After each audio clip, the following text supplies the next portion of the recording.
Нови униформи, возила, мопеди, велосипеди и линеарно покачување на платите на сите вработени од по 3000 денари се само дел од барањата на синдикалните организации при Македонски пошти. Се надеваат дека договорот ќе биде прифатен се со цел квалитетна услуга за граѓаните.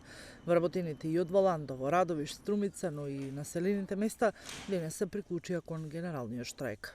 Пред се, прво покачување 3000 денари линеарно на сите вработени, затоа што платата кај нас е на минималец и не е покачена веќе 32 години. Сме со иста плата.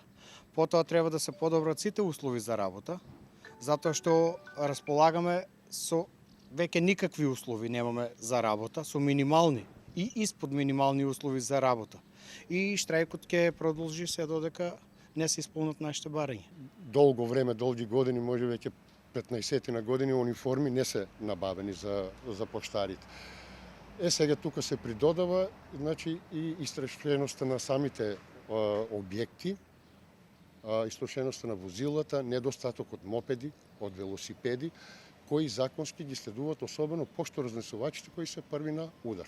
Директорот на подружницата во Струмица Елиоски информира дека вработените ги почитуваат законските обврски за работа и испораката на пратките во услови на штрајк, истакнувајќи дека граѓаните нема да бидат затоцнети со испораките.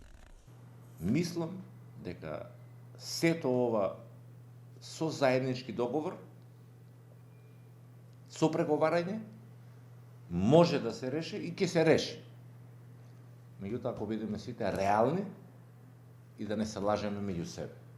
Ако сакаме да се лажеме, ќе се лажеме нон-стоп. Меѓутоа, ефективноста, ефикасноста, едукацијата, разбирањето и постапувањето по барањата на граѓаните се основа цел за мене.